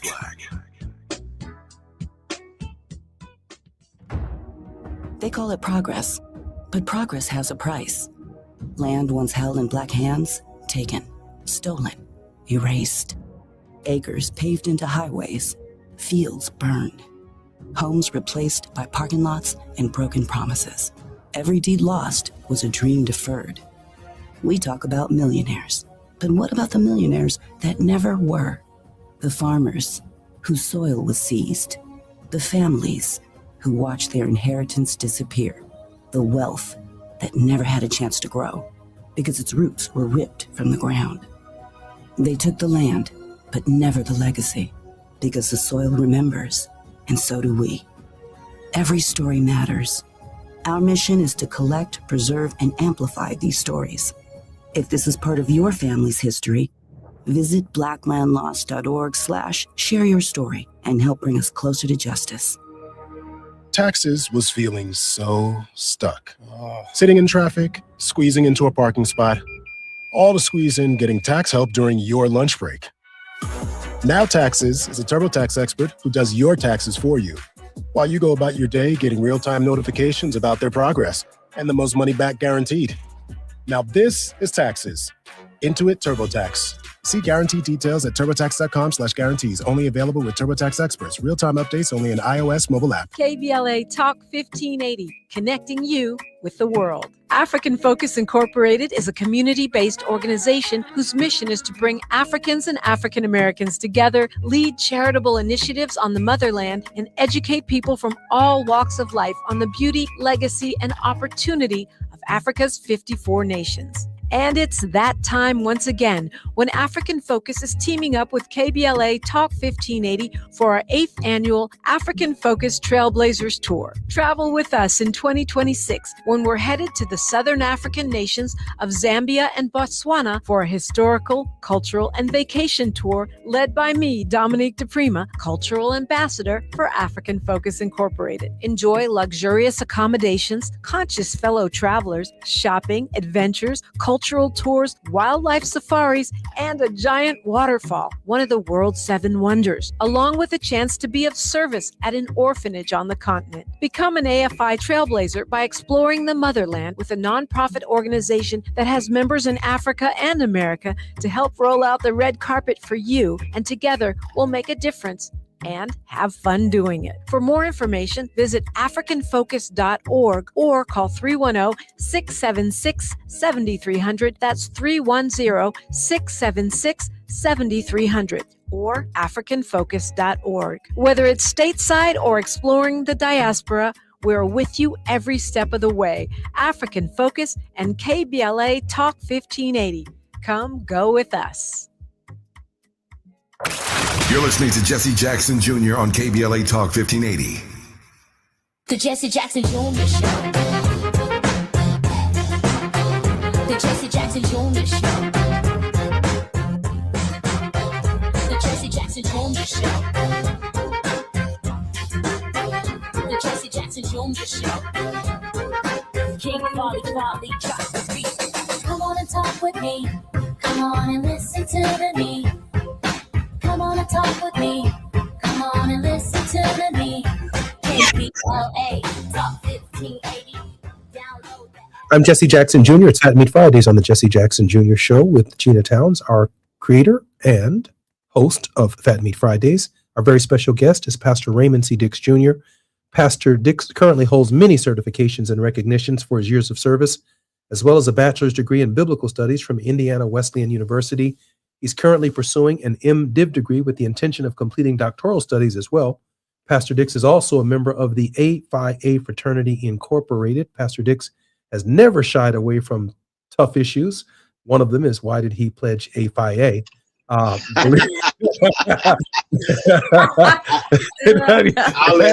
let Gina handle that. That's a tough issue right there. Believing fervently that God's word answers all things. So maybe it's in divine order that he did not pledge to make a side five. Reverend Dix's favorite passage of scripture. But we have this treasure in jars of clay to show that the surpassing power belongs to God and not to us. 2 Colossians 4, chapter 7, and the ESV. Dr. Dix, welcome forward to the Jesse Jackson Jr. Show. Thank you, sir. Glad to be here, as always. Gina. That was all really funny. But let me tell you, I see that you successfully made 06 to my brothers out there. Okay, here we go. Well, we can we'll get a roof. He handles tough issues. Yeah, there you go. That's right. That's right. You might as well shout out the fact that in Los Angeles tonight at the All-Star game, Hampton University will play. Oh, wow. North Carolina A&T. Go Aggie Pride. Okay, yeah. The Come on Pirates now, what's are happening? coming to bring the noise. And so you have the host and the producer of the show who are going to be rivaling it up tonight. But we all love each other. And so, you know, that little bantering we did between the Alphas and I guess the Qs, the Deltas are going to be quiet on that one there. But anyway, so, you know, during the break, Raymond, we talked about the fact that in this day, this is not the same movement. It is, and you really brought up a great point that we really can't get around going back to our base, and our base is keeping our eyes fixed on the author and perfecter of our faith. There's been a great apostasy in some ways. There are generations who, you know, I understand from another one of our hosts that are running to church, and church should not be ever viewed as a weakness. But certainly if you're running there, you know that there is something there that you need to get, something missing. Call it thirsty if you want to. And I know that's one of those phrases that my kids use. And I'm like, no, well, thirsty also means this. And so we find ourselves in a desert right now. What is it that we need to really be doing? And in from this perspective, how do we look at Malcolm's message and Martin's message and find some common ground for where we are in a new generation? Well, you know, I would have to begin with this the notion, and I understand where it comes from, this idea that the movement's different today than it is from the past, I think there is one common theme that, or something the movement had in the past that we need today. And that is our movement in the past, in the civil rights era under Dr. King and Malcolm X, they were laser focused on the freedom of African Americans and calling America on the carpet to live up to their creed that all men are created equal. And that was a laser focus. We created songs like "Ain't Gonna Let Nobody Turn Me Around." You know, those are the kinds of things that said we worked without distraction, and we were focused on that. And think about all the distractions they had to deal with. This past summer, I had the chance to walk across the Edmund Pettus Bridge, and it was raining. And as I got about halfway across, it stopped raining, and I looked into the sky right there over the Alabama River and saw a double rainbow. And I said, God, thank you. Thank you for this deeply connected experience with my ancestors and my forefathers, as they could have been distracted by that bridge and what stood on the other side, but they were not. And I think that that's something we need to think about. Don't let the current atmosphere distract us from the fact that we are a proud and great people, and we need to live that truth in everyday life. And so instead of spending all of our time worried about something, you know, and then go to church and say, but God has all power. Either he has all power or he doesn't. And if he has all power, then Donald Trump is nothing but a blip in the sands of time. You know, I think I totally agree with Pastor Dix on that, especially the theological context, the cosmological context. The 60s, 50s, 60s, if you will, the civil rights movement in Second Reconstruction, at least the high moment of it, maybe the next highest moment might be the election of Barack Obama, President of the United States, believed in the idea of the redeemability of America, that together we could make it. And there was organizing to take advantage of the system designed by the architects to make it work, that we could amend our way out of our problems, we could pass legislation as a way out of our problems, that we could come together around critical issues as a way out of our problems. And the extent to which organizing is different today is to understand whether or not the American experiment is going to survive at all. And that might be a different organizing. And some of us might be stuck, you know, fighting for, my dad was back in the civil rights days. Dad used to hate when people say, "You one of them leaders from back in the civil rights days." Dad said, "I ain't no old man. Let me back in the civil rights." Yeah, every day is civil rights. Right. Civil rights days. Every day is the civil rights days. The only point that I'm making is we bought into a series of events that were personal to Black history, development, culture, and struggle that led to changes in 64, the Civil Rights Act, the Voting Rights Act of 65, public accommodations legislation. Now the question before us isn't whether we can improve and pass legislation consistent with the Constitution. The question is whether or not the Constitution itself will endure, and whether or not the fabric of the nation itself can endure. And that is a different calling and a very different struggle, I think, Gina. Sure. As we are moving forward toward our break, I think that the fabric of that struggle is the very question that I was posing, like, what is the tone and the tenor? And so if there is anything that's different from civil rights, quote unquote, back in the day, and you having made it very clear that this road has been stony, no matter what we do, it is stony the road we trod. As we are wrapping to our break, and when we come forward, I really like to talk about the tone. Does it take a different tone in this generation, or are we still in the tone that we were 60 years ago? And so this is Jesse Jackson Jr. Show. I'm Gina Towns. We are with Reverend Raymond Dix. And when we come forward, we're going to answer that question. What is our tone? While you're stuck in traffic, we can at least bring you up to speed on the news of the day. You're listening to Jesse Jackson Jr. only on KBLA Talk 1580.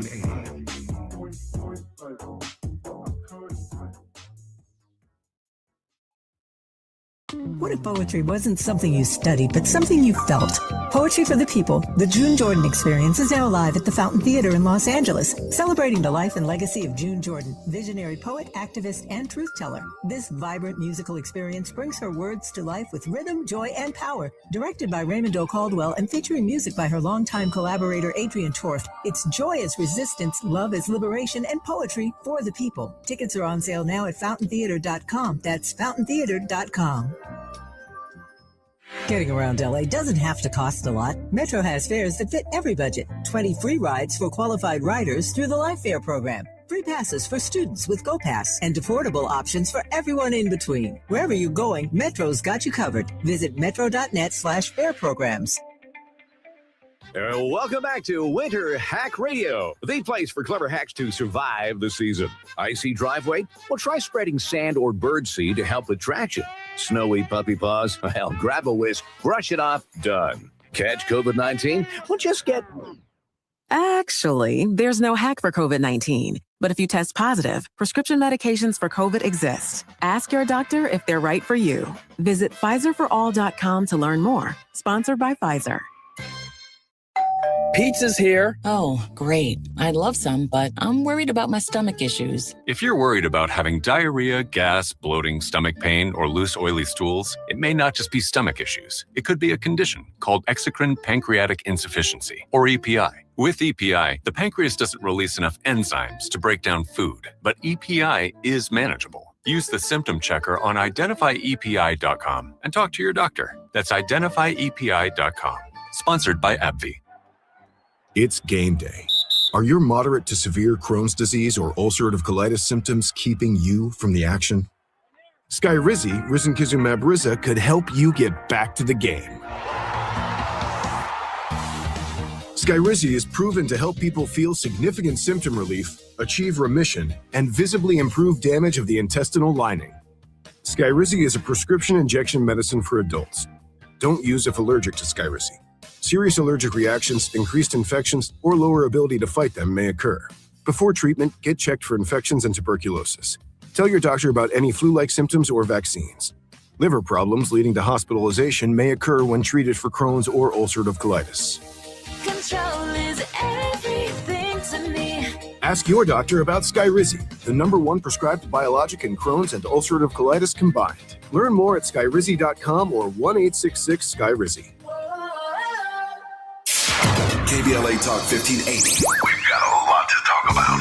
KBLA Talk 1580, connecting you with services and solutions. If you need help getting your resume in order, finding job training, or landing a job, we've got 3 great options for you. First, the City of Los Angeles has WorkSource centers across the area offering free job support. The California Workforce Development Board can help you with everything from GED prep to vocational training at no cost to you. On the federal level, the Department of Labor's American Job Centers offer a full range of services for job seekers and businesses alike. Visit careeronestop.org, or for more info, just call California's Help Center or visit cwdb.ca.gov or call 916-657-1440. For the City of Los Angeles programs, go to ewd.lacity.gov or call 213-744-7300.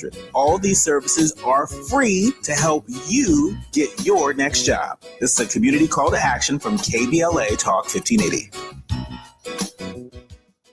My mom has decided to learn to paint, and she's good. My dad's now into creative cuisine, and I've already put on 6 pounds.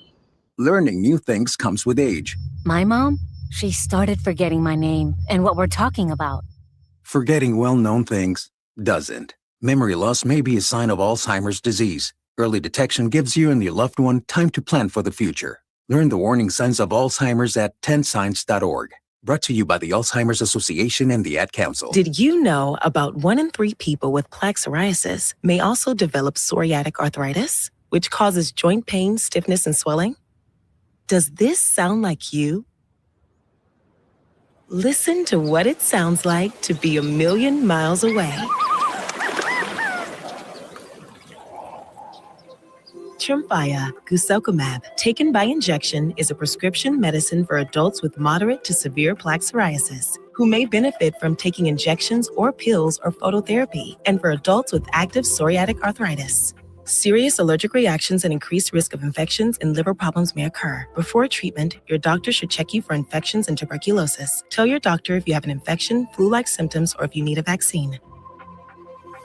Imagine being a million miles away. Explore what's possible. Ask your doctor about Tremfya. Visit Tremfya.com or call 1-800-526-7736. Now back to more of Jesse Jackson Jr. on KBLA Talk 1580. The Jesse Jackson Jr. Show. The Jesse Jackson Jr. Show. The Jesse Jackson Jr. Show. The Jesse Jackson Jr. Show. King Quality drop the beat.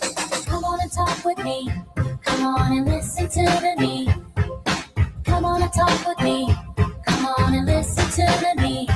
KBLA Talk 1580. Download the app. I'm Jesse Jackson Jr. Welcome forward to Fat Meat Fridays on the Jesse Jackson Jr. Show and Reflectivity with Gina Towns. Gina co-produced the Emmy Award-nominated documentary Hampton University, One of the Wonders of the World, and as a songwriter, co-producer, and performer, her single Yes hit number 26 with a bullet on Billboard. Corporately, she received the 3M Company's highest honor, the Spirit of Quality Award, for those who have the vision and the ability to make it happen.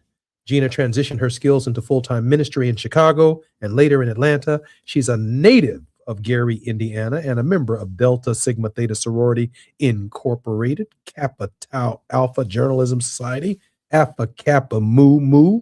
Gina is listed among who's who among American women and young entrepreneurs. Gina, welcome forward to the Gina Town Show and Fat Meat Fridays. All right, thank you, sir. And Pastor Raymond Dix, who has never shied away from tough issues, believing fervently that God's words answers all things. Pastor Dix is in the preaching ministry and is now serving in Fort Wayne, Indiana, as senior pastor of Pilgrim Baptist Church. Pastor, welcome forward to the Jesse Jackson Jr. Show. Thank you so much, sir. That's never. I think he was getting ready to say that he has never shied away from preaching. Y'all hear? Okay, yeah. You got a little delayed there, as that evil that you talked about earlier is trying to stop you from doing. But before we came forward, Reverend Dix, we were talking about the tone and tonality of where we are and how we need to move forward, and how we need to look. What does it really look like for us in this particular place that we find ourselves in the nation? What do you think? Well, I think that when we talk about the tone, as you being a person that is certainly well trained in music and musical muse yourself, I think that tone is very important because it sets the stage for people being able to listen without distraction. If something's in the right tone, then you have an opportunity to hear really what the musician or the singer is saying. If it's in the wrong tone or the wrong key, then it distracts one from the power of what that song could do. And so I think when we look at how we set the tone in our community, we must set a tone that speaks to something like, take Black History Month, for example. We are in the midst of Black History Month, about the midway point. And almost every year we talk about the great contributions that Black people made to this nation. And we should talk about that. Let me make that clear. But those aren't the only contributions we made. We made some internal contributions over the years that often get left out. Our forefathers actually stayed together and stayed married. They invested in the training of their children. My grandfather had a very limited education in Mississippi, but insisted that his children would not miss school because they saw very clearly that education could be one of the ways that broke the cycle of systemic poverty. So I think when we look at those kinds of things, that kind of tone is what we need. Let's talk about our achievements and contributions to America, but let's also talk about the contributions that we made, our forefathers made in our community, and in some places are still being made. That's what I think it has to happen with how we set that tone so people can actually hear the truth of the message. What does it look like? So I think it looks like a shifting of focus from not only external, but to a both and. That we look at what's going on externally in our community, and certainly we should stand for injustice. As Dr. King said, injustice anywhere is a threat to justice everywhere. But also we need to think about and look at how can we improve the block we live on? What can we do in that one block? If I say I'm going to improve everything for Black people in America, that is a daunting and difficult task. But it's not so hard to make my block better, to make my block more loving, to meet my neighbors, to talk to them about the importance of education, to bless a single mother, to be able to say to her, hey, you may not have planned to be in this situation, but like Hannah in the Bible, you have an opportunity now to see your children blessed and great. And that's what we want to do. Work on the local level and make a difference there. I'm Jesse Jackson Jr. You're listening to the Jesse Jackson Jr. Show on KBLA Talk 1580. During this hour, our very special guest has been none other than Dr. Raymond Dix. Pastor, we have about 2.5 minutes before we come forward and the end of our show and the end of our week. Can you offer us a word of hope? Yes, I think that wherever we look as believers, in spite of the hope that does not, we have a hope that strong, because our hope is not in Washington, D.C. Our hope is not in the American experiment. Our hope is in the King of Kings and the Lord of Lords. And I think as we stand in that today and believe that, we will see the power of God begin to move. What is it going to take for us to turn back to God? Certainly, where we are right now with the things that are going on in our society, we should be thinking, maybe God's trying to say, come back to me. And I believe that is where our hope lies. If you're listening to the Jesse Jackson Jr. Show on KBLA Talk 1580, you're listening to us from LAX to Orange County to San Bernardino, or you're listening to us on the 405, the 101, the 10, the 5, the 110, and the 118. I'm Jesse Jackson Jr. It's been Fat Meat Fridays. Our very special guest has been Pastor Raymond Dix, the pastor of Pilgrim Baptist Church in Fort Wayne, Indiana. Gina, a closing thought? Closing thought is I hope that everyone who is in the sound of our voice, or if you go back and listen to the show, that you will take the weekend to be in a full reflective mode. And that's what we try to do on Reflectivity, is give us something to think about, an opportunity to make ourselves better over the weekend, both mind, body, and add to that. So we'll see you guys on Monday. I'm Jesse Jackson Jr. listening to the Jesse Jackson Jr. Show on KBLA Talk 1580. More when we come forward right here on KBLA.